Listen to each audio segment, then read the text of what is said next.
ಮೇ 8 ಶ್ವೇತ ಪದ್ಮಾಷ್ಟಮಿಯನ್ನು ಆಚರಿಸುವ ದಿನ.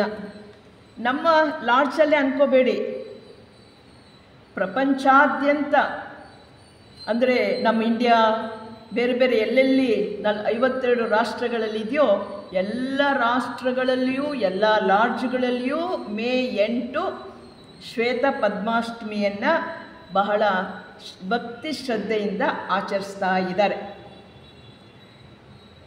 ಯಾಕೆ ನಾವು ಆಚರಿಸ್ತೀವಿ ಅನ್ನೋದು ಗೊತ್ತಾಯ್ತಲ್ಲ, ಫೋಟೋ ಇದೆ ಅಲ್ವಾ. ಅವ್ರು ಯಾರು? ಮೇಡಮ್ ಬ್ಲಾವರ್ಸ್ಕಿ ಅವರು ಥಿಯಾಸಫಿಕಲ್ ಸೊಸೈಟಿಯ ಸ್ಥಾಪನಾಧ್ವೈರಲ್ಲಿ ಅವರು ಒಬ್ಬರು. ಥಿಯಾಸಫಿಕಲ್ ಸೊಸೈಟಿನ ಸ್ಥಾಪನೆ ಮಾಡಿದ್ಯಾರು ಅಂದರೆ ನಾವು ಹೇಳ್ಬಿಡ್ತೀವಿ, ಕರ್ನಲ್ ಆಲ್ಕಾಟ್ರು ಮತ್ತು ಮೇಡಮ್ ಬ್ಲಾವರ್ಸ್ಕಿ. ಅವರ ಸ್ಥಾಪನಾಧ್ವೈರಲ್ಲಿ ಇವರು ಒಬ್ಬರು. ಇವರು ಮುಖ್ಯವಾಗಿ ಇಲ್ಲಿ ತೆಗೆದುಕೊಂಡಿರೋದು, ಮೇಡಮ್ ಬ್ಲಾವರ್ಸ್ಕಿಯವರು ತಮ್ಮ ತಮ್ಮ ಸ್ಥೂಲ ಶರೀರವನ್ನು ಬಿಟ್ಟ ದಿನ. ತಮ್ಮ ಸ್ಥೂಲ ಶರೀರವನ್ನು ಬಿಟ್ಟಿದ್ದು ಮೇ 8. ಯಾವ ಇಸ್ವಿ? 1891. ನೋಡ್ರಿ ಎಷ್ಟು ವರ್ಷ ಆಯಿತು.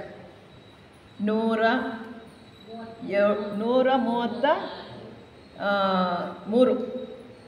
ಈ ಕಡೆ 9, ಆ ಕಡೆ 25. 9 ಅಂದರೆ 134 ವರ್ಷಗಳು ಸಂದಿದ್ದಾವೆ.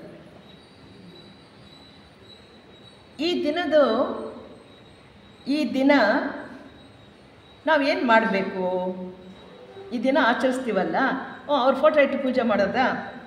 ಏನು ಮಾಡಬೇಕು ಅನ್ನೋದನ್ನು ಅವರು ನಮಗೇನು ಕೊಟ್ಟಿದ್ದಾರೆ, ಅವ್ರು ಏನು ಜ್ಞಾನ ಕೊಟ್ಟಿದ್ದಾರೆ, ಆ ಕೊಟ್ಟಂಥ ಬೋಧನೆಗಳನ್ನು, ಕೃತಿಗಳನ್ನು ನಾವು ಜ್ಞಾಪಿಸ್ಕೊಂಡು ಹೊಸ ಸದಸ್ಯರಿಗೆ ಸೇರಿರ್ತಾರೆ. ಏನು ಥಿಯಾಸಫಿಕಲ್ ಸೊಸೈಟಿ ಅನ್ನೋದು ಏನದು ಅವ್ರಿಗೂ ನೆನಪು ಮಾಡಿ ಅದನ್ನು ಪರಿಚಯ ಮಾಡಿಸೋದು ನಮ್ಮ ಎಲ್ಲರ ಜವಾಬ್ದಾರಿ. ಅವರನ್ನು ನೆನೆಸ್ಕೊಳ್ಳೋದು, ಹೊಸಬರಿಗೆ ತಿಳಿಸೋದು, ಅವ್ರು ಕೊಟ್ಟ ಅಧ್ಯಾತ್ಮ ಜ್ಞಾನವನ್ನು ನಾವು ಸ್ಮರಿಸಿ ನಡೆಯೋದು ನಮ್ಮ ಕರ್ತವ್ಯ. ಇದನ್ನು ನಾನು ಆಗಲೇ ಹೇಳಿದ ಹಾಗೆ ಈ ದಿನದಂದು ಮೇ 8, 1892 ಮೊದಲನೆಯ ಪುಣ್ಯತಿಥಿ ಮಾಡೋ ದಿನ ಅವರು ಘೋಷಣೆ ಮಾಡ್ತಾರೆ. ಇದನ್ನು ಎಲ್ಲ ಲಾಡ್ಜ್ನವರು ಕೂಡ ಶ್ವೇತ ಪದ್ಮಾಷ್ಟಮಿಯಿಂದ ಆಚರಿಸಬೇಕು ಒಂದು ಘೋಷಣೆ ಆಗಿದೆ. ಯಾರು? ಆಗಿನ ಅಂತಾರಾಷ್ಟ್ರೀಯ ಸ್ಥಾಪನಾ ಅಧ್ಯಕ್ಷರಾಗಿದ್ದಂಥ ಕರ್ನಲ್ ಆಲ್ಕಾಟ್ರು. ಈಗ ಮಾಡಿ ಅಂತ ಹೇಳ್ತೀವಿ. ಏನು ದೀಪ ಹಚ್ಚೋದು, ಹೂ ಮುಡಿಸೋದಾ? ಅಲ್ಲ. ಇವ್ರಿಗೆ ನಾವು ಯಾಕೆ ನೆನೆಸ್ಕೊಳ್ಬೇಕು? ಏನು ಮಾಡಿದ್ದಾರೆ ಇವರು? ಸೊಸೈಟಿಗೆ ಅವ್ರಿಗೇನು ಸಂಬಂಧ? ನಾವು ಗೊತ್ತಿದೆ, ಸುಮಾರು ಕೇಳಿದ್ವಿ. ಸ್ಥಾಪಕರಲ್ಲಿ ಅವರು ಒಬ್ಬರು. ಇನ್ನು ಮೇಲ್ಮಟ್ಟದಲ್ಲಿ ಅವರು ಬಾಹ್ಯಾಧಿಕಾರಿಗಳಾಗಿದ್ದರು. ಇವನ್ನೆಲ್ಲ ಹೇಳ್ತೀವಿ. ಥಿಯಾಸಫಿಕಲ್ ಸೊಸೈಟಿಯನ್ನು ಜಗತ್ತಿಗೆ ಕೊಡುವಂತೆ ಪ್ರೇರೇಪಣೆ ಮಾಡಿದ್ದು ಜೀವನ್ಮುಕ್ತ ಮಹಾತ್ಮರು. ನೀನು ಈ ಜಗತ್ತಿಗೆ ಎಲ್ಲರನ್ನೂ ಆಕರ್ಷಿಸುವ ಸೋದರತ್ವವನ್ನು ಬೆಳೆಸ್ತಕ್ಕಂಥ ಒಂದು ಸಂಘವನ್ನು ನೀನು ಕಟ್ಟಬೇಕು ಅಂತ ಪ್ರೇರಣೆ ಕೊಟ್ಟಿದ್ದು ಜೀವನ್ಮುಕ್ತ ಮಹಾತ್ಮರು. ಅವರ ಪ್ರೇರಣೆ ಮೇಲೆ ಮೇಡಮ್ ಬ್ಲಾವರ್ಸ್ಕಿ ಮತ್ತು ಅವರನ್ನ ಜೊತೆಗೆ ನಿನಗೊಬ್ಬರು ಸಹಾಯರು ಸಿಗ್ತಾರೆ, ಅಮೆರಿಕಾಗೆ ಹೋಗು ಅಂತ ಹೇಳಿ ಕಳಿಸಿ ಕರ್ನಲ್ ಆಲ್ಕಾಟ್ರ ಜೊತೆಗೂಡಿ ಅವರು ನ್ಯೂಯಾರ್ಕ್ನಲ್ಲಿ 1875 ನವೆಂಬರ್ 17 ಥಿಯಾಸಫಿಕಲ್ ಸೊಸೈಟಿಯನ್ನು ಸ್ಥಾಪನೆ ಮಾಡಿದ್ರು. ಸ್ಥಾಪನೆ ಮಾಡೋದಕ್ಕೆ ಅದಕ್ಕೆ ಯಾಕೆ ಮಾಡಿದ್ರು? ಅವರು ಗುರುಗಳು ಹೇಳಿದ್ರು, ಮಾಡಿದ್ರ? ಪ್ರಪಂಚದ ಪರಿಸ್ಥಿತಿ ಏನಾಗಿತ್ತು? ಸ್ಥಾಪನೆ ಮಾಡೋದಕ್ಕೆ ಒಂದು ಕಾರಣ ಇರಬೇಕಲ್ವ. ಅಂದರೆ ಜಗತ್ತಿನಲ್ಲಿ, ಅಂದರೆ ಯುರೋಪ್ ಕಂಟ್ರಿಗಳಲ್ಲಿ ಆಗ ನಾಗರಿಕತೆ ತುಂಬ ಬೆಳೆದಿತ್ತು. ಜೊತೆಗೆ ವೈಜ್ಞಾನಿಕವಾಗಿ ಬೆಳೆದಿದ್ರು, ವಿಜ್ಞಾನವಾಗಿ, ಮೆಟೀರಿಯಲಿಸ್ಟಿಕ್ ಅಂತ ಹೇಳ್ತೀವಿ, ಭೌತಿಕವಾದಿಗಳು. ಯಾವಾಗ ವಿಜ್ಞಾನ ಅಂದರೆ ನಾನೇನು ಎಕ್ಸ್ಪರಿಮೆಂಟ್ ಮಾಡ್ತೀನೋ ಕಣ್ಣಿಗೆ ಕಾಣಿದ್ರೆ ನಾನು ನಂಬ್ತೀನಿ, ಇಲ್ಲ ಅಂದರೆ ಇಲ್ಲ, ಅದನ್ನು ಭೌತಿಕವಾದಿಗಳು ಅಂತ ಹೇಳ್ತಕ್ಕಂಥದ್ದು. ವಿಜ್ಞಾನದ ಕಡೆ ಯಾರು ಹೋದರೂ ಆಗ ಯುರೋಪ್ ಕಂಟ್ರಿಗಳಲ್ಲಿ ನಾವು ಕಣ್ಣಿಗೆ ಕಾಣೋದನ್ನು, ಎಕ್ಸ್ಪರಿಮೆಂಟ್ ಮಾಡಿರೋದನ್ನು ನಂಬ್ತೀವಿ, ಕಾಣದೇ ಇರೋದನ್ನು ನಂಬಲ್ಲ. ಇಲ್ಲ ಅಂತ ಹೇಳಲ್ಲ, ನಾವು ನಂಬಲ್ಲ ಅಷ್ಟೇ ಅನ್ನೋದು ಒಂದು. ಅಲೆ ಪ್ರಾರಂಭವಾಗಿತ್ತು. ಇನ್ನೊಂದು ಅಲೆ ಏನಾಗಿತ್ತು ಅಂತಂದರೆ ಮೂಢನಂಬಿಕೆಗಳು. ಯಾವ ವಿಚಾರನೂ ಮಾಡಲ್ಲ, ದೊಡ್ಡವ್ರು ಏನು ಹೇಳಿದ್ರು, ಚರ್ಚ್ಗಳಲ್ಲಿ ಏನು ಹೇಳ್ತಾರೋ ಅದನ್ನು ಕುರುಡಾಗಿ ಮೂಢನಂಬಿಕೆಯಿಂದ ನಂಬತಕ್ಕಂಥ ಜನ. ಎರಡೂ ಡೇಂಜರೇ.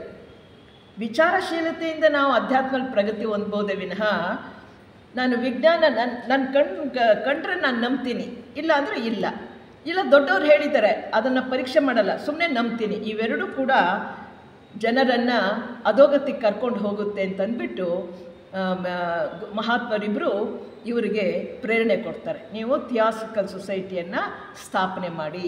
ಜನತೆ ಅಂಧಕಾರದಲ್ಲಿದ್ದಾರೆ, ಅಜ್ಞಾನದಲ್ಲಿದ್ದಾರೆ, ಇವರನ್ನು ಈಗ ಬೆಳಕಿನ ಕಡೆ ಕರ್ಕೊಂಬರೋದಕ್ಕೆ ಥಿಯಾಸಿಕಲ್ ಸೊಸೈಟಿ ಅಂತಕ್ಕಂಥ ಒಂದು ಸಂಘವನ್ನು ನೀವು ಕಟ್ಟಿದ್ರೆ ಅದ್ರ ಮುಖಾಂತರ ಜನರ ಉದ್ಧಾರ ಮಾಡಲಿಕ್ಕಾಗತ್ತೆ ಅಂತ ಪ್ರೇರಣೆ ಕೊಡ್ತಾರೆ.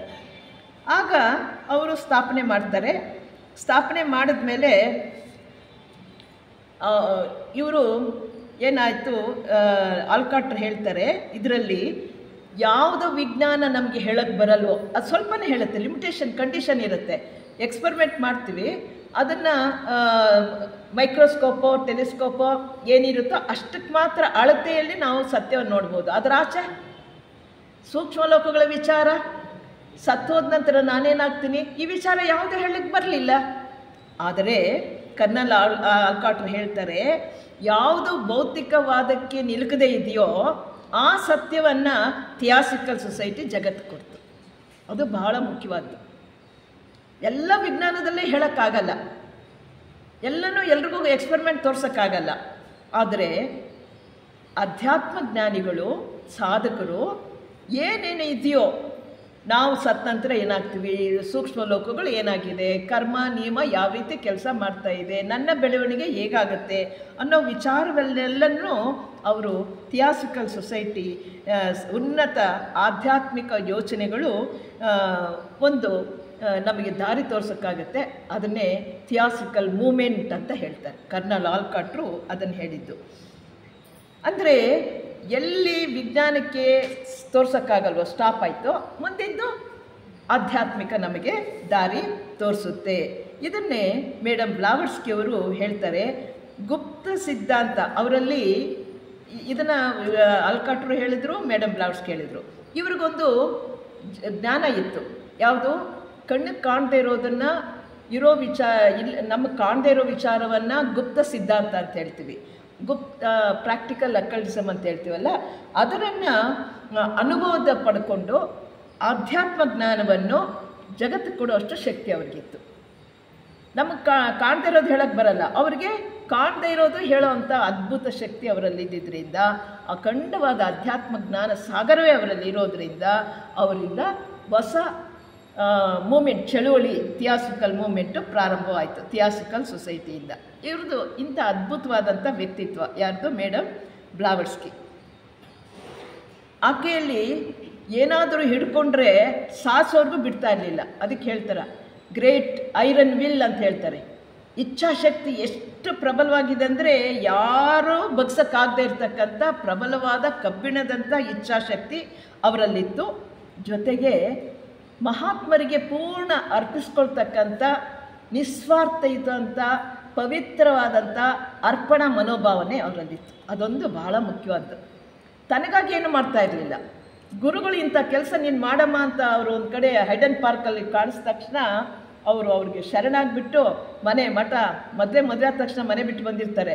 ಎಲ್ಲ ತಿರುಗಾಡಿ ಒಂದು ಜಗತ್ತಿಗೆ ಒಂದು ಜ್ಞಾನವನ್ನು ಕೊಡ್ತಕ್ಕಂಥ ಸಂಘವನ್ನು ಕಟ್ಟಬೇಕು ಅಂತ ಹೇಳಿಬಿಟ್ಟು ಅವರು ಇಡೀ ಪ್ರಪಂಚವನ್ನೇ ಎಲ್ಲೆಲ್ಲಿ ಅಧ್ಯಾತ್ಮ ಜ್ಞಾನ ಇದೆಯೋ ಅಲ್ಲೆಲ್ಲ ಹುಡ್ಕೊಂಡು ಹೋಗ್ತಾರೆ. ಅದು ಅವ್ರು ನಮ್ಗೆ ಕೊಟ್ಟ ಕೊಡುಗೆ. ಅಂದರೆ ಅವರು ನಿಜವಾಗಿ ಕೊಟ್ಟಿದ್ದೇನು? ಸೀಕ್ರೆಟ್ ಡಾಕ್ಟ್ರಿನ್ ಆಗಿರ್ಬೋದು, ಐಸಿಸ್ ಅನ್ವೇಲ್ಡ್ ಆಗಿರ್ಬೋದು, ವಾಯ್ಸ್ ಆಫ್ ಸೈಲೆನ್ಸ್ ಆಗಿರ್ಬೋದು, ಏನು ಕೊಟ್ಟಿದ್ದಾರೆ ನೋಡಿ. ಎಂಥ ಅದ್ಭುತವಾದ ಜ್ಞಾನವನ್ನು ಯಾವಾಗ ಕೊಟ್ಟಿರೋದು? 1875 ಶುರು ಆದಮೇಲೆ ಅವರು 82ಕ್ಕೆ ಅಡಿಯಾರಿಗೆ ಬಂದ ಮೇಲೆ ಗ್ರಂಥಗಳು ಬರಿತಾ ಹೋಗ್ತಾರೆ. ಏನು ಜ್ಞಾನ ಕೊಟ್ಟಿದ್ದಾರೆ ಅಂತ ನಾವು ಕಣ್ಣು ತೆಗೆದಿದ್ವಾ ನೋಡಿ? ಇದುವರೆಗೂ ನಾವಿನ್ನೂ ಸರಿಯಾಗಿ ಐಸಿಸ್ ಅನ್ವೇಲ್ಡ್ ಯಾರಿಗಾದರೂ ಓದಿದ್ದೀರಾ? ಕನ್ನಡಕ್ಕೆ ತರ್ಜುಮೆ ಆಗಿದೆಯಾ? ಇಲ್ಲ. ಸೀಕ್ರೆಟ್ ಡಾಕ್ಟ್ರಿನ್ ಆಗಿದೆ, ಸರಿಯಾಗಿ ಗೊತ್ತಿದೆಯಾ? ಮೌನವಾಣಿ ಚೆನ್ನಾಗಿ ಗೊತ್ತಿದೆಯಾ, ಅದನ್ನು ನಾವು ಹಿಂದಕ್ಕೆ ಬೀಳ್ತಾ ಇದ್ವಿ ನೋಡಿ. ಇಂಥ ಅಖಂಡವಾದಂಥ ಅವ್ರು ಹೇಳ್ತಾರೆ, ಜಗತ್ತಿನೂ ರೆಡಿ ಇಲ್ಲ ತಿಳ್ಕೊಳ್ಳೋಕ್ಕೆ. ಆದರೂ ಕೂಡ ಅವ್ರು ಹೇಳ್ತಾರೆ, ಗುರುಗಳ ಅಪ್ಪಣೆ ತಗೊಂಡು ಕೊಡೋದು ಕೊಟ್ಬಿಡೋಣ, ಯಾರು ಬರ್ತಾರೋ ಅವ್ರು ತಿಳ್ಕೊಂಡು ಮುಂದೆ ಬರಲಿ. ಅವರು she lift the curtain little bit, ಸ್ವಲ್ಪ ಹಿಂಗೆ ತೆಗೆದುಬಿಟ್ಟು ಆ ಜ್ಞಾನ ಭಂಡಾರದ ರುಚಿಯನ್ನು ಜಗತ್ತು ಕೊಡೋಣ, ಯಾರಾದರೂ ಮುಂದೆ ಬರಲಿ ಅನ್ನೋ ಒಂದು ಉದ್ದೇಶದಿಂದ ಅವರು ಜಗತ್ತಿಗೆ ಈ ಅಧ್ಯಾತ್ಮ ಜ್ಞಾನವನ್ನು ಪ್ರಪಂಚಕ್ಕೆ ಕೊಟ್ಟಿದ್ದಾರೆ. ಅವ್ರು ಹೇಳೋದೇನು, ಇರುವುದೆಲ್ಲ ಒಂದೇ, ಇದ್ದಂತೆ ಕಾಣಿಸಿಕೊಳ್ಳುವ ಎಲ್ಲವನ್ನೂ ತೊರೆದು ಬಿಟ್ಟಾಗಲೇ ಆ ಸತ್ಯ ನಮ್ಗೆ ಗೊತ್ತಾಗೋದು. ಫ್ರೀಡಮ್ ಫ್ರಮ್ ನೋನ್ ಅಂತ ಹೇಳ್ತೀವಿ. ನಾವು ಸತ್ಯ ಗೊತ್ತಾಗಬೇಕಾದ್ರೆ ಏನು ತಿಳ್ಕೊಂಡಿವಿ ಅದು ಬಿಟ್ಟರೆ ಸತ್ಯ ಗೊತ್ತಾಗುತ್ತೆ. ನಾವು ಅಂದ್ಕೊಳ್ತೀವಿ ನನಗೆ ಇದು ಗೊತ್ತು ಅಂತಂದರೆ ನಿಮ್ಗೆ ಗೊತ್ತಿಲ್ಲ ಅಂತಲೇ ಅರ್ಥ. ಅಲ್ಲಿರೋದು ಒಂದೇ, ಅದನ್ನು ವಿವರಣೆ ಮಾಡೋಕ್ಕಾಗಲ್ಲ, ಹಿಡ್ಕೊಳ್ಳೋಕ್ಕಾಗಲ್ಲ. ಅಗ್ರಾಹ್ಯಂ ಅವಾಚ್ಯಂ ನಿರಾವಲಂಬಂ, ಅದಕ್ಕೆ ಯಾವ ಆಧಾರವೂ ಇಲ್ಲ. ರೂಟ್ಲೆಸ್ ರೂಟ್, ಕಾಸ್ಲೆಸ್ ಕಾಸ್. ಅವರು ಕೊಟ್ಟಿರೋ ಜ್ಞಾನ, ದಿವ್ಯ ಜ್ಞಾನ ಮಕರಂದ ನೋಡ್ರಿ. ಈ ಜಗತ್ತು ಹುಟ್ಟಿಗೆ ಕಾರಣವಾಗಿರೋದಕ್ಕೆ ಕಾರಣವೇ ಇಲ್ಲ. ಈ ಜಗತ್ತು ಹುಟ್ಟಬೇಕಾದ್ರೆ ಒಂದರಿಂದ ಬರುತ್ತಲ್ಲ, ಆ ಯಾವುದು ಅಂತ ಪರಾತ್ಪರ ಚೈತನ್ಯ ಇದೆಯೋ ಅದಕ್ಕೆ ಬೇರೆ ಇಲ್ಲ. ರೂಟ್ಲೆಸ್ ರೂಟ್ ಅಂತ ಹೇಳ್ತಾರೆ. ಅದಕ್ಕೆ ಯಾಕೆ ಹುಟ್ಟಿತು ಅನ್ನೋದಕ್ಕೆ ಕಾರಣವೇ ಇಲ್ಲ. ಸೃಷ್ಟಿ ಯಾಕಾಯ್ತು ಅಂದರೆ ಆ ಪರಬ್ರಹ್ಮನಿಂದ ಸೃಷ್ಟಿಯಾಗಿದೆ ಅಂತ, ರೂಟ್ ಮ್ಯಾಟ್ರಿಂದ ಬಂತು ಅಂತ ಹೇಳ್ತೀವಿ. ಅದೆಲ್ಲಿಂದ ಬಂತು ಅದು ಹೇಳಕ್ಕೆ ಬರೋದು. ಕಾಸ್ಲೆಸ್ ಕಾಸ್, ರೂಟ್ಲೆಸ್ ರೂಟ್ ಅಂತ. ಆದರೆ ಇರೋದೊಂದೇ ಸತ್ಯ. ಅದನ್ನು ನಾವು ವರ್ಣಿಸೋಕ್ಕಾಗಲ್ಲ, ಗ್ರಹಿಸೋಕ್ಕಾಗಲ್ಲ, ಯಾವ ಆಧಾರವೂ ಇಲ್ಲ, ಕಾಲಾತೀತವಾದ್ದು. ಅದನ್ನೇ ಅವರು ಕೊಟ್ಟಿದ್ದು. ಅದನ್ನು ಯಾವಾಗ ನಾವು ಏನೇನು ತಿಳ್ಕೊಂಡಿದ್ದೀವೋ, ನನಗೆ ಗೊತ್ತು ಇದು ಓದಿದ್ದೀನಿ, ಮೀಮಾಂಸ ಓದಿದ್ದೀನಿ, ಎಲ್ಲ ಗ್ರಂಥಗಳು ಓದಿದ್ದೀನಿ, ಎಲ್ಲವನ್ನೂ ಬಿಟ್ಟಾಗ ಆ ನಿಜವಾದ ಸತ್ ನಮಗೆ ವಿವರಣೆಗೆ, ನಮ್ಮ ಅರಿವಿಗೆ ಬರುತ್ತೆ. ಇಂಥದ್ದನ್ನು ಥಿಯಾಸ್ವಿ ಎಂಬ ಅಮೃತವನ್ನು ನಮಗೆ ಕೊಟ್ಟಿದ್ದಾರೆ. ಥಿಯಾಸ್ವಿ ಅಂದರೆ ಭಾಳ ಸತ್ಯ ಸಾಕ್ಷಾತ್ಕಾರಕ್ಕೆ ದಾರಿ ಮಾಡ್ಕೊಳ್ಳೋದು ಅಂತ ಅರ್ಥ. ಆದ್ದರಿಂದ ನಾನು ಆಗಲೇ ಹೇಳಿದೆ, ಇವರನ್ನು ಹೊಸ ಯುಗ, ವೈಜ್ಞಾನಿಕವಾಗಿ ಸತ್ಯವನ್ನು ನಾವೇ ಕಂಡುಕೊಳ್ಬೇಕು. ಯಾರು ಹೇಳೋದಲ್ಲ. ದೊಡ್ಡವರು ಕಂಡಿದ್ದಾರೆ, ಜ್ಞಾನಿಗಳು, ಅವ್ರು ಹೇಳಿದ್ದು ನಾನು ಒಪ್ಕೊಳ್ತೀನಿ, ಅದು ಹೇಳಿದ್ದೆಲ್ಲ ನಾನು ಕಣ್ಮುಚ್ಕೊಂಡು ನಂಬ್ತೀನಿ ಅನ್ನೋದು ಹೇಳಲಿಲ್ಲ ಅವರು. ನೀನೇ ಆ ಸತ್ಯವನ್ನು ಕಂಡುಕೊಳ್ಬೇಕು. ಸತ್ಯ ಹೊರಗಿಲ್ಲ, ಸತ್ಯ ನನ್ನ ಒಳಗಡೆ ಇದೆ. ಅಂದರೆ ನನ್ನ ಪ್ರಯಾಣ ಒಳಗೋಗಿ ನಾನೇ ತಿಳ್ಕೊಳ್ಬೇಕು. ಆ ಸತ್ಯವನ್ನು ನೀನು ವರ್ಣಿಸೋಕೆ ಹೋಗಬೇಡ. ಅದಕ್ಕೆ ಪದಗಳಿಲ್ಲ, ಯಾವ ಆಕಾರ ಇಲ್ಲ. ಅದು ಯಾವುದದು? ಅದೇ ನೀನು, ಅದೇ ನಿನ್ನ ಆತ್ಮ. ಇದನ್ನು ಜಗತ್ತಿಗೆ ಸಾರಿದ್ದು ಮೇಡಮ್ ಬ್ಲಾವರ್ಸ್ಕಿ ಅವರು. ಇದ್ದಿದ್ದು ಇವರು 60 ವರ್ಷ. 31ರಲ್ಲಿ ಹುಟ್ಟಿದ್ರು, 1831ರಲ್ಲಿ ಹುಟ್ಟಿದ್ರು, 1891ಕ್ಕೆ ತೀರ್ಹೋದ್ರು. ಇದ್ದಿದ್ದು 60 ವರ್ಷ. 60 ವರ್ಷದಲ್ಲಿ ಮೇಡಮ್ ಬ್ಲಾವರ್ಸ್ಕಿ ಮಾಡಿದ್ದು, ಚಿಕ್ಕಂದಿಂದ ಅವರಿಗೆ ಅದ್ಭುತವಂತ ಶಕ್ತಿ ಇತ್ತು. ಆ ಶಕ್ತಿಯಿಂದ ಮದುವೆ ಆದಮೇಲೆ ಎಲ್ಲೆಲ್ಲಿ ಈ ಜ್ಞಾನ ಇದೆಯೋ ಪ್ರಪಂಚದಲ್ಲಿ ಎಲ್ಲ ಕಡೆ ಓಡಾಡಿದ್ದಾರೆ. ಅವರು ಎಲ್ಲೆಲ್ಲಿ ಓಡಾಡ್ದು ಅಂತ ಕೇಳಿದ್ರೆ ಹೆಂಗೆ ಓಡಾಡಿದ್ರಪ್ಪ ಅಂತ ಭಯ ಕೂಡ ಆಗುತ್ತೆ. ಕೆಲವು ಸಲ ಯಾವುದೋ ಅನಾಹುತಕ್ಕೆ ಸಿಕ್ಕಾಕೊಳ್ತಿದ್ರು. ಗುರುಗಳು ಬಂದು ಇಲ್ಲಿಂದ ಖಾಲಿ ಮಾಡೋದು, ಎಸ್ಕೇಪ್ ಆಗೋ ಅಂತ ಹೇಳ್ಕೊಟ್ಟಿದ್ದಾರೆ. ಅಂದರೆ ಪ್ರಪಂಚದ ನಾನಾ ಭಾಗಗಳಲ್ಲಿ ಹರಡಿದ್ದ ನಾನಾ ರೀತಿಯ ತತ್ವ ರಹಸ್ಯಗಳನ್ನು ಹೊಸ್ದಾಗಿ ಕಂಡಿಡೋದಲ್ಲ, ಇತ್ತು, ಪ್ರಿನ್ಸಿಪಲ್ಸ್ ಇತ್ತು, ಥಿಯಾಸ್ವಿ ಜ್ಞಾನ ಇತ್ತು. ಅದನ್ನು ದರ್ಶನಶಾಸ್ತ್ರಗಳನ್ನು, ಮತ ಪದ್ಧತಿಗಳನ್ನು, ಸಂಕೇತಾರ್ಥಗಳನ್ನು ತಮ್ಮ ಮೇಧಾಶಕ್ತಿಯಿಂದಲೋ ಅರ್ತಿ ತಿಳ್ಕೊಳ್ತಿದ್ರು. ಎಲ್ಲೆಲ್ಲೇ ಹೋಗೋರು, ಎಲ್ಲೆಲ್ಲಿ ಜ್ಞಾನ ಇದೆಯೋ ಅದನ್ನೆಲ್ಲ ಅಲ್ಲಿ ತಿಳ್ಕೊಳ್ಳೋದಕ್ಕೆ ಪ್ರಯತ್ನ ಪಟ್ಟರು. ನೋಡಿ ಎಂಥ ಧೈರ್ಯ ಅವರಿಗೆ. ಆ ಜ್ಞಾನ ಯಾರಿಗೆ ತಗೊಂಡ್ರು? ತನಗಾಗಿ ತಗೊಂಡ್ಲಿಲ್ಲ. ಯಾರಿಗೆ ಕೊಟ್ಟರು? ನಮಗಾಗಿ ಹಂಚಿದ್ದಾರೆ. ಇಂತಹ ಮಹಾನ್ ವ್ಯಕ್ತಿ, ಸಜೀವ ಶಕ್ತಿ, ನಿಗೂಢ ಸತ್ಯ ಸಂದೇಶಗಳನ್ನು ಒಳಗೊಂಡ ಥಿಯಾಸ್ವಿ ಎಂಬ ಅಮೂಲ್ಯ ಜ್ಞಾನವನ್ನು ನಿಯಮಿತ ಕಾಲಕ್ಕೆ ಮುಂಚೆಯೇ, ಇನ್ನೂ ನಮಗೆ ತಿಳ್ಕೊಳ್ಳೋಕೆ ನಾವು ರೆಡಿ ಇಲ್ಲ, ಈಗಲೂ ರೆಡಿ ಇಲ್ಲ. ಆಗಲೇ ಸೀಕ್ರೆಟ್ ಡಾಕ್ಟ್ರಿನ್ ಬರೆದು 1888 ಬಂದರೂ ನಾವು ಇನ್ನೂ ರೆಡಿ ಇಲ್ಲ. ಇನ್ನೂ ರೆಡಿ ಇಲ್ಲದೆ ಇರುವಾಗಲೇ ಜಗತ್ತು ಕೊಟ್ಬಿಟ್ರು. ಇದು ಅವರು ಕೊಟ್ಟಂಥ ಮಹಾನ್ ತ್ಯಾಗ. ಹೀಗೆ ಆಕೆ ವಿಶಾಲವಾಗಿ ಪ್ರಪಂಚವನ್ನು ಸುತ್ತಾಡಿ ಜ್ಞಾನ ಎಲ್ಲಿದೆಯೋ ಟಿಬೆಟ್ನಲ್ಲಿ ಅಲ್ಲಿ ಹೋಗಿ 3 ವರ್ಷ ತರಬೇತಿ ತಗೊಳ್ತಾರೆ. ಅಲ್ಲಿ ಒಂದು ಮ್ಯೂಸಿಯಂ ಇದೆ ಟಿಬೆಟ್ನಲ್ಲಿ, ಮಹಾತ್ಮರ ಹತ್ರ ಅಲ್ಲಿ ಹೋಗಿ. ಅದು ನಮ್ಮ ಸಂಸ್ಕೃತ ಭಾಷೆಯಲ್ಲ, ಸೆನ್ಸಾರ್ ಭಾಷೆ ಅಂತ ಹೇಳ್ತೀವಿ. ಅದು ಆ ಮೂಲ ಭಾಷೆಯಲ್ಲಿರೋದನ್ನು ಆ ಗ್ರಂಥಗಳನ್ನೆಲ್ಲ ಅಧ್ಯಯನ ಮಾಡಿ ತದನಂತರ ಆಮೇಲೆ ಥಿಯಾಸಫಿಕಲ್ ಸೊಸೈಟಿಯನ್ನು ಸ್ಥಾಪನೆ ಮಾಡಿದ್ದು. ಆಗ ಈ ಅಮೂಲ್ಯ ಗ್ರಂಥಗಳನ್ನು ಜಗತ್ತಿಗೆ ಕೊಟ್ಟರು. ಇದು ಕೊಡಬೇಕಾದ್ರೆ ಅವರ ಗುರುಗಳು ಅವರಿಗೆ ಸಹಾಯ ಮಾಡಿದ್ದಾರೆ. ಮೊದಲನೇದಾಗಿ ಬರೆದಿದ್ದು ಐಸಿಸ್ ಅನ್ವೇಲ್ಡ್, ಸರಸ್ವತಿ ಜ್ಞಾನ ಭಂಡಾರದ ಉನ್ಮಿಲನ. ಜ್ಞಾನವೇ ಇದೆ ಜಗತ್ತಿನಲ್ಲಿ, ಅದು ಮುಚ್ಕೊಂಡಿದೆ. ಅದನ್ನು ಪರದೆಯನ್ನು ಸರಿಸಬೇಕು. ಸರಿಸುವ ಕೆಲಸವನ್ನು ಇವರು ಮಾಡ್ತಾರೆ. ಏನು ಮಾಡಿದ್ರು ಅವರು? ತನ್ನ ತಂಗಿಗೆ, ಅವ್ರ ಚಿಕ್ಕಮ್ಮನ ಮಗಳು ಎಲ್ಲಿದೆಯಾ, ಏನು ಮಾಡ್ತಾ ಇದೆಯಾ ಅಂತೆಲ್ಲ ಲೆಟ್ರ್ ಬರೆದ್ರೆ, ನಾನು ಇಂಥ ಗ್ರಂಥ ಬರಿತಾ ಇದ್ದೀನಿ, ನಾನೇ ಸರಸ್ವತಿ ಆಗೋಗ್ಬಿಟ್ಟಿದ್ದೀನಿ, ಸರಸ್ವತಿ ಮುಂದೆ ನಾನು ಕೂತ್ಕೊಂಬಿಟ್ಟು ಒಂದಾಗ್ಬಿಟ್ಟಿದ್ದೀನಿ, ನನಗೆಲ್ಲ ತೆರೆದ ಪುಸ್ತಕ ಅಂದರೆ ಜ್ಞಾನ ಭಂಡಾರವೇ ಅವ್ರಿಗೆ ಮುಂದೆ ತೆರೆದಿದೆ. ಆಕೆ ಹೇಳ್ತಾ ಹೋದರೆ ಕರ್ನಲ್ ಆಲ್ಕಾಟ್ರು ಬರಿತಾ ಹೋಗ್ತಾರೆ, 1400 ಪುಟಗಳು ಬರೆದಿದ್ದಾರೆ ಐಸಿಸ್ ಅನ್ವೇಲ್ಡ್ ಅನ್ನೋದು. ಅದರಲ್ಲಿ ಜ್ಞಾನ ಭಂಡಾರವೇ ತುಂಬಿದೆ. ಅವ್ರಿಗೆಲ್ಲವೂ ದರ್ಶನವಾಗ್ತಾ ಇದೆ. ಜ್ಞಾನವೇ, ಸರಸ್ವತಿನೇ ಅವ್ರಿಗೆಲ್ಲನೂ ಕಾಣ್ತಾ ಇದೆ. ಇಂಥ ಒಂದು ಗ್ರಂಥವನ್ನು ಬರೆದಿದ್ದು ಕೇವಲ 7 ದಿನಗಳಲ್ಲಿ ಮಾರಾಟ ಆಗೋಯ್ತಂತೆ. ಮತ್ತು 2 ಬಾರಿ ಎಡಿಷನ್ ಆದರೂ ಕೂಡ 3 ತಿಂಗಳಲ್ಲಿ ಎಲ್ಲನೂ ಖರ್ಚಾಯಿತು.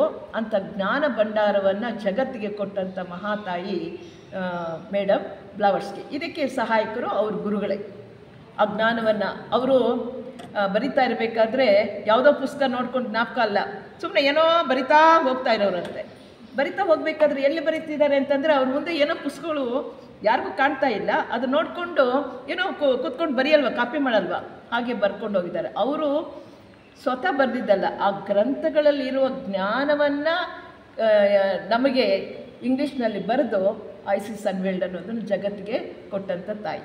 ಹಾಗೆ ಸೀಕ್ರೆಟ್ ಡಾಕ್ಟ್ರಿನ್, ಅದು ಕೂಡ ಗುರುಗಳ 3 ಜನ ಗುರುಗಳು ಅವ್ರ ದೇಹವನ್ನು ಬಳಸ್ಕೊಂಡು ಅದ್ಭುತವಾದಂಥ ಗುಪ್ತ ಸಿದ್ಧಾಂತವನ್ನು ಜಗತ್ತಿಗೆ ಕೊಟ್ಟಿದ್ದಾರೆ. ಅದರಲ್ಲಿ ವಿಶ್ವ ಹೇಗೆ ಸೃಷ್ಟಿಯಾಯಿತು, ಮಾನವ ವಂಶಗಳು ಹೇಗಾದವು, ಅದನ್ನೆಲ್ಲ ಆಂಥ್ರೋಪೋಜೆನಿಸಿಸ್, ಕಾಸ್ಮೋಜೆನಿಸಿಸ್ ಅಂತೆಲ್ಲ ಹೇಳ್ತೀವಿ. ಅದು ಮುಖ್ಯವಾಗಿ ಇದರಲ್ಲಿ ಧ್ಯಾನ ಗ್ರಂಥ ಕವನಗಳು ಅಂತಕ್ಕಂಥ ಒಂದು ಪುಸ್ತಕ ಬರುತ್ತೆ. ಅದರ ಆಧಾರದ ಮೇಲೆ ಸೀಕ್ರೆಟ್ ಡಾಕ್ಟ್ರಿನ್ ಅದನ್ನು ಓದಿದ್ರು ಅವರು. ಟಿಬೆಟ್ಗೆ ಹೋದಾಗ ಧ್ಯಾನ ಗ್ರಂಥ ಕವನಗಳು ಏನಿದೆಯೋ ಅದನ್ನು ಅವರು ಅಲ್ಲಿ ಓದ್ಕೊಂಡು ಅಧ್ಯಯನ ಮಾಡ್ಕೊಂಡು ಟಿಬೆಟ್ಗೆ ಹೋದಾಗ ಇಲ್ಲಿ ಬರೆಯೋದಕ್ಕೆ, ಮತ್ತು ಗುರುಗಳು ಅವರನ್ನು ಇವರಿಗೆ ಹೇಳೋಕ್ಕೆ ಅಥವಾ ಬರೆಯೋದಕ್ಕೆ ಆಗಲಿಲ್ಲ, ಅರ್ಥವಾಗಲಿಲ್ಲ ಅಂದರೆ ಗುರುಗಳೇ ಇವ್ರ ದೇಹವನ್ನು ಉಪಯೋಗಿಸ್ಕೊಂಡು 3 ಜನ ಮಹಾತ್ಮರು ಬರಿತಾ ಹೋಗ್ತಿರಂತೆ. ಹೀಗೆ ಜಗತ್ತಿಗೆ ಎಂಥ ಜ್ಞಾನ ಕೊಟ್ಟಿದ್ದಾರೆ, ನಮ್ಮ ಕಲ್ಪನೆ ಇದೆಯಾ, ಅದನ್ನು ಅರ್ಥಕೊಂಡಿದ್ದೀವ, ಎಷ್ಟು ಜ್ಞಾನವನ್ನು ಕೊಟ್ಟಿದ್ದಾರೆ ಅಂತಕ್ಕಂಥದ್ದು. ಹಾಗೆ ಇನ್ನೊಂದು ಬಹಳ ಮುಖ್ಯವಾದದ್ದು ಮೌನವಾಣಿ. ಮೌನವಾಣಿ ಕೂಡ ದ ಗೋಲ್ಡನ್ ಪ್ರಿಸೆಪ್ಟ್ಸ್ ಅಂತ, ಬಂಗಾರದಂಥ ಬೋಧೆ ಅಂತ ಹೇಳ್ತಾರೆ. ಅದು ಟಿಬೆಟ್ನಲ್ಲಿ ಇದ್ದಾಗಲೇ ಅದರಲ್ಲಿ 3 ಅಧ್ಯಯನ 3 ತಿಂಗಳು ಇದ್ರಂತಲ್ಲಿ. ಅದನ್ನೆಲ್ಲನೂ ಆ ಗ್ರಂಥ ಹೇಗಂದರೆ ಗೋಲ್ಡನ್ ಪ್ರಿಸೆಪ್ಟ್ಸ್ ಅಂತಂದರೆ ಬಂಗಾರದ ಬೋಧೆ. ಯಾರಾದರೂ ಸಾಧಕ ಪುಸ್ತಕನ ಮುಟ್ಟಿಬಿಟ್ರೆ ಅವ್ರವ್ರ ಭಾಷೆಯಲ್ಲೇ ಅವ್ರಿಗೆ ಅರ್ಥವಾಗುತ್ತಂತೆ. ಅದನ್ನು ಸೆನ್ಸಾರ್ ಭಾಷೆ ಅಂತಾರೆ. ಆದರೆ ಅವ್ರಿಗೇನು ಸೆನ್ಸಾರ್ ಭಾಷೆ ಓದೋಕ್ಕೆ ಬರ್ತಾ ಇರಲಿಲ್ಲ. ಆ ಗ್ರಂಥ ನೀವು ಸುಮ್ಮನೆ ಕೈಲಿ ಇಟ್ಕೊಂಡ್ಬಿಟ್ರೆ ಸಾಧಕ ಅವ್ರ ಭಾಷೆಯಲ್ಲಿ ಅವ್ರಿಗೆ ಅರ್ಥವಾಗ್ಬಿಡುತ್ತೆ. ಹೀಗೆ 3 ತಿಂಗಳು ಆ ಗ್ರಂಥಗಳನ್ನೆಲ್ಲ ಮ್ಯೂಸಿಯಂನಲ್ಲಿ ಕೂತು ಮಹಾತ್ಮರ ದೃಷ್ಟಿಯಲ್ಲಿ ಕಲಿತು ಮತ್ತು ಬಂದ ಮೇಲೆ ಈ ಗ್ರಂಥಗಳನ್ನೆಲ್ಲ 1875 ನಂತರ ಈ ಗ್ರಂಥಗಳನ್ನೆಲ್ಲ ಬರೆದು ಜ್ಞಾನ ಭಂಡಾರವೇ, ಅಧ್ಯಾತ್ಮ ಜ್ಞಾನವನ್ನು, ಯಾಕೆಂದರೆ ಮಾನವ ಲೌಕಿಕದಲ್ಲಿ ಬಿದ್ದಿದ್ದಾನೆ, ಅವನು ಮುಂದುವರಿಬೇಕು, ಅಧ್ಯಾತ್ಮ ಮುಂದುವರಿಬೇಕಾದ್ರೆ ಈ ಆಧ್ಯಾತ್ಮ ಮಾರ್ಗದರ್ಶನ ಬೇಕಾಗತ್ತೆ. ಅದಕ್ಕೆ ಮಾರ್ಗದರ್ಶನಕ್ಕೆ ಈ ಗ್ರಂಥಗಳನ್ನೆಲ್ಲನೂ ಮೇಡಮ್ ಬ್ಲಾವಟ್ಸ್ಕಿ ಅವರು ನಮಗೆ ಕೊಟ್ಟಿದ್ದಾರೆ. ಇದನ್ನು ನಾವು ಇವತ್ತು ಅವರು ಒಂದು ಸಾಯೋ ಮುನ್ನ, ಅಂದರೆ ಅವರಿಗೆ ಸ್ವಲ್ಪ ಆಕ್ಸಿಡೆಂಟ್ ಆಗಿ ಲಂಡನ್ನಲ್ಲಿ ಸತ್ತೋಗ್ಬಿಡ್ತಾರೆ ಯಾರು, ಮೇಡಮ್ ಬ್ಲಾವಟ್ಸ್ಕಿ ಅವರು. ಅವ್ರನ್ನ ಸುಟ್ಟ ಮೇಲೆ ಆ ಭಸ್ಮ ಇರುತ್ತಲ್ಲ ಅದನ್ನು ಅಮೇರಿಕಾಗೂ ಭಾರತಕ್ಕೂ ಕಳಿಸ್ಕೊಡ್ತಾರೆ. ಅದನ್ನು ನಾನು ಹೇಳಿದ್ನಲ್ಲ, ಆ ಭಸ್ಮವನ್ನು ನೀವು ಅಡಿಯಾರ ಹೆಡ್ ಕ್ವಾರ್ಟರ್ಸಲ್ಲಿ ಹೋದರೆ ಅಲ್ಲಿ ಒಂದು ಸ್ಟೇಜ್, ಅದೊಂದು ಭಸ್ಮವನ್ನಿಟ್ಟು ಸ್ಥಾಪನೆ ಮಾಡಿದ್ದಾರೆ.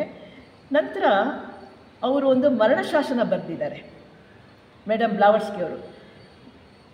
ನಾನು ಸತ್ತ ದಿನ ನನ್ನ ಸ್ನೇಹಿತರು, ಅಡಿಯಾರ್ಗೆ ಅವ್ರು ಬರೆದಿರೋದು, ನಾನು ಸತ್ತ ನಂತರ ನನ್ನ ಸ್ನೇಹಿತರು ಎಲ್ಲರೂ ಅಡಿಯಾರ್ ಹೆಡ್ ಕ್ವಾರ್ಟರ್ಸಲ್ಲಿ ಕಲಿತು ಈ 3 ಗ್ರಂಥಗಳ ಅಂದರೆ ಭಗವದ್ಗೀತೆಯ ಒಂದು ಅಧ್ಯಾಯವನ್ನು ಮತ್ತು ಲೈಟ್ ಆಫ್ ಏಷ್ಯಾ ಅದರ ಒಂದು ಅಧ್ಯಾಯವನ್ನು ಮೌನವಾಣಿಯನ್ನು ಪಠಿಸಬೇಕು ಅಂತ ಮರಣಶಾಸನ ಬರೆದಿದ್ದಾರೆ.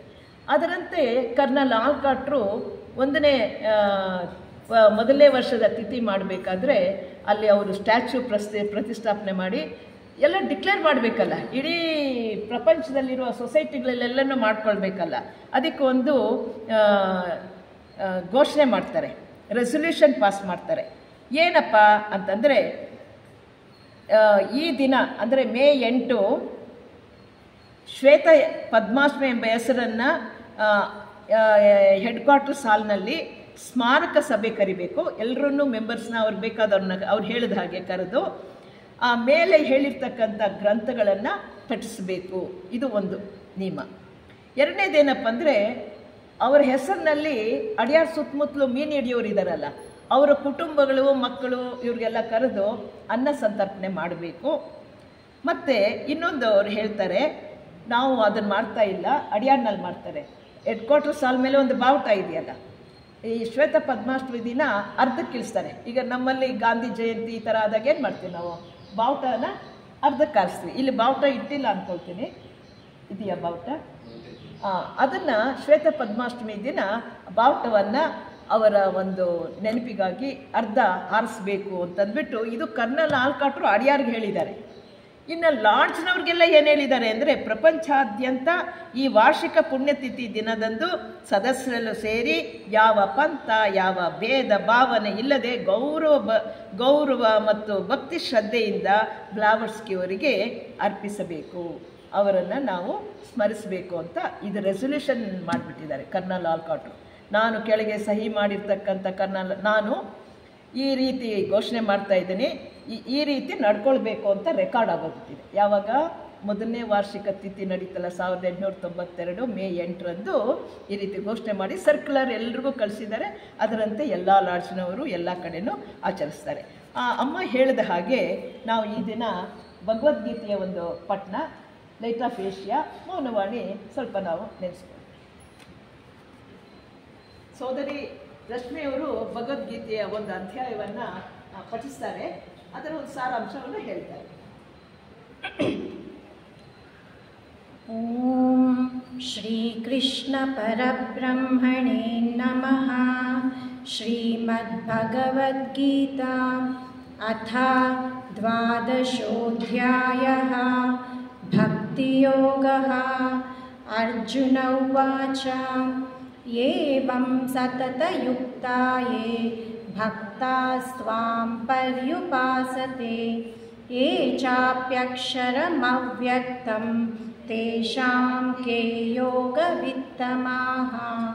ಶ್ರೀಭಗವಾನುವಾಚ ಮಯ್ಯಾವೇಶ್ಯ ಮನೋ ಯೇ ಮಾಂ ನಿತ್ಯಯುಕ್ತಾ ಉಪಾಸತೆ ಶ್ರದ್ಧಯಾ ಪರಯೋಪೇತಾಃ ते मे युक्ततमामताः. एत्वक्षरमनिर्देश्यम् अव्यक्तं पर्युपासते सर्वत्र गमचिन्त्यञ्च कूटस्थमचलं ध्रुवं सन्नियम्येन्द्रियग्रामं सर्वत्र समबुद्धयः ते प्राप्नुवन्ति मामेव सर्वभूतहिते रताः. क्लेशोऽधिकतरस्तेषाम् अव्यक्तासक्तचेतसाम् अव्यक्ता हि गतिर्दुःखं देहवद्भिरवाप्यते. ये तु सर्वाणि कर्माणि मयि सन्न्यस्य मत्पराः अनन्येनैव योगेन मां ध्यायन्त उपासते तेषामहं समुद्धर्ता मृत्युसंसारसागरात् भवामि न चिरात् पार्थ मय्यावेशितचेतसां. मय्येव मन आधत्स्व मयि बुद्धिं निवेशय निवसिष्यसि मय्येव अथ ऊर्ध्वं न संशयः. अथ चित्तं समाधातुं न शक्नोषि मयि स्थिरम् अभ्यासयोगेन ततो मामिच्छाप्तुं धनञ्जय अभ्यासेऽप्यसमर्थोऽसि मत्कर्म परमो भव मदर्थमपि कर्माणि कुर्वन् सिद्धिमवाप्स्यसि अथैतदप्यशक्तोऽसि कर्तुं मद्योगमाश्रितः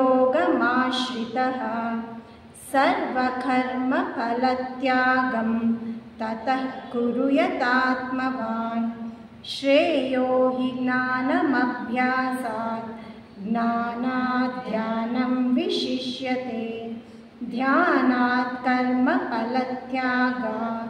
त्यागात् शान्तिरनन्तरम् अद्वेष्टा सर्वभूतानां मैत्रः करुण एव च निर्ममो निरहङ्कारः समदुःखः सुखक्षमी सन्तुष्टः सततं योगी यतात्मा दृढनिश्चयः मय्यर्पितमनो बुद्धिः यो मद्भक्तः स मे प्रियः यस्मान्नो द्विजते लोको लोकान्नो द्विजते च यः हर्षामर्षभयोद्वेगैर्मुक्तो यः स च मे प्रियः अनपेक्षः शुचिर्दक्षः उदासीनो गतव्यतः सर्वारम्भपरित्यागी यो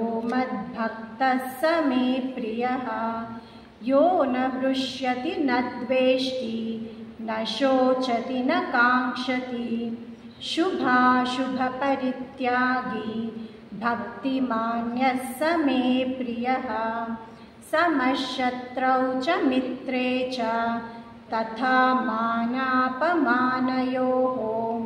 शीतोष्णसुखदुःखेषु समसङ्गविवर्जितः तुल्यनिन्दास्तुतिर्मौनी सन्तुष्टो येन केनचित् अनिकेतस्थिरमति भक्तिमान् मे प्रियो नरः ये तु धर्म्यामृतमिदं यथोक्तं पर्युपासते श्रद्दधाना मत्परमा भक्तास्तेतीव मे प्रियः ओम तत्सदिति श्रीमद्भगवद्गीता सुपनिषत्सु ब्रह्मविद्यायां योगशास्त्रे श्रीकृष्णार्जुनसंवादे भक्तियोगो नाम 12ोऽध्यायः।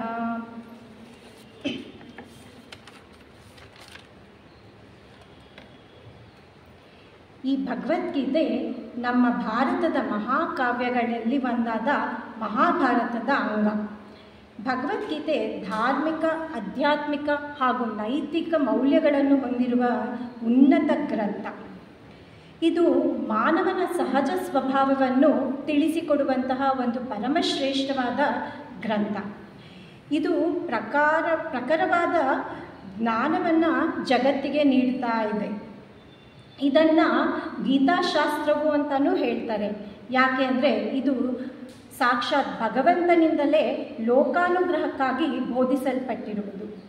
ಆದ್ದರಿಂದ ಈ ಭಗವದ್ಗೀತೆಯನ್ನು ನಾವು ಅರ್ಥಗ್ರಹಿಸಿ ಓದಬೇಕಾಗತ್ತೆ. ಅದರ ಅರ್ಥಾನುಸಂಧಾನ ಆದಾಗ ಮಾತ್ರ ಅದು ಸಾರ್ಥಕವಾಗುತ್ತದೆ. ಬರೀ ಶ್ಲೋಕಗಳ ಕಂಠಪಾಠ ಮಾಡಿದರೆ ಸಾಲದು. ಈಗ ಈ 12ನೇ ಅಧ್ಯಾಯದ ಸಾರಾಂಶವನ್ನು ಸ್ವಲ್ಪ ನೋಡೋಣ. ಈ ಅಧ್ಯಾಯ ಅರ್ಜುನನು ಶ್ರೀಕೃಷ್ಣನಲ್ಲಿ 2 ರೀತಿಯ ಯೋಗಿಗಳ ಬಗ್ಗೆ ಮತ್ತು ಅವರಲ್ಲಿ ಯಾರು ಶ್ರೇಷ್ಠರು ಎಂದು ಕೇಳುವುದರಿಂದ ಪ್ರಾರಂಭವಾಗುತ್ತದೆ. ಅಂದರೆ ನಿರಾಕಾರ ಪರಬ್ರಹ್ಮನನ್ನು ಪೂಜಿಸುವವರೋ ಅಥವಾ ದೇವರ ವ್ಯಕ್ತರೂಪವನ್ನು ಪೂಜಿಸುವವರೋ, ಇವರಿಬ್ಬರಲ್ಲಿ ಯಾರು ಶ್ರೇಷ್ಠರು ಅಂತ ಅರ್ಜುನ ಶ್ರೀಕೃಷ್ಣನನ್ನು ಕೇಳ್ತಾರೆ. ಆಗ ಶ್ರೀಕೃಷ್ಣನು ಈ ಇಬ್ಬರಲ್ಲಿ ಯಾರು ನನ್ನನ್ನು ನಿಶ್ಚಲ ಮನಸ್ಸು ಹಾಗೂ ಅತಿಶಯವಾದ ಶ್ರದ್ಧೆಯಿಂದ ಪೂಜಿಸ್ತಾರೋ ಅವರೇ ಉತ್ತಮರು, ಅವರೇ ನಿಜವಾದ ಯೋಗಿಗಳು ಎಂದು ಶ್ರೀಕೃಷ್ಣ ತಿಳಿಸ್ತಾನೆ. ಮತ್ತು ಯೋಗಯುಕ್ತನಾಗಿ ಭಗವಂತನಿಗೆ ನಾವು ಶರಣರಾಗಿ ಕೆಲಸವನ್ನು ಮಾಡಬೇಕಾಗುತ್ತೆ.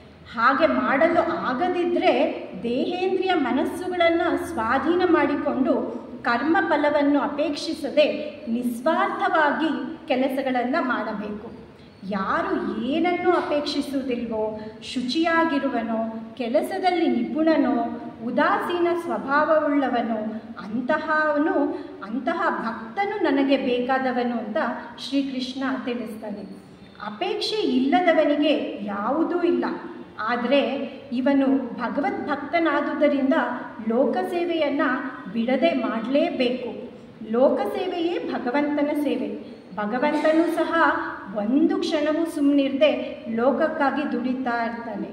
ಯಾರು ಸಂತೋಷ ಪಡುವುದಿಲ್ಲವೋ, ದ್ವೇಷಿಸುವುದಿಲ್ಲವೋ, ದುಃಖ ಪಡುವುದಿಲ್ಲವೋ, ಅಪೇಕ್ಷೆ ಪಡುವುದಿಲ್ಲವೋ, ಶುಭಗಳನ್ನು ಬಿಟ್ಟಿರುವರೋ, ಭಕ್ತಿಪೂರಿತನಾಗಿರುವನೋ ಅವನು ನನಗೆ ಪ್ರಿಯನಾದವನು ಅಂತ ಶ್ರೀಕೃಷ್ಣ ತಿಳಿಸ್ತಾರೆ.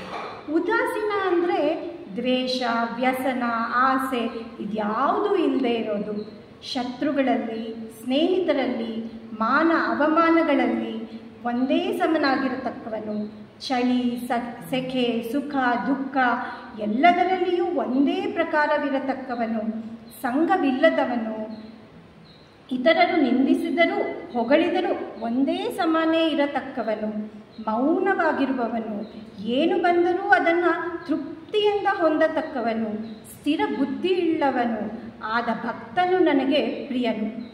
ಯಾರು ಶ್ರದ್ಧೆಯುಳ್ಳವರಾಗಿ ನನ್ನನ್ನೇ ಪರಮ ವಸ್ತುವನ್ನಾಗಿ ತಿಳಿದು ಇಲ್ಲಿ ಹೇಳುವಂತೆ ಆ ಅಮೃತ ರೂಪವಾದ ಧರ್ಮವನ್ನು ಪೂಜಿಸುತ್ತಾರೆಯೋ ಅಂತಹವರು ನನಗೆ ಅತಿಶಯವಾದ ಪ್ರಿಯರು ಅಂತ ಶ್ರೀಕೃಷ್ಣ ಪರಮಾತ್ಮ ಈ ಅಧ್ಯಾಯದಲ್ಲಿ ತಿಳಿಸ್ತಾರೆ.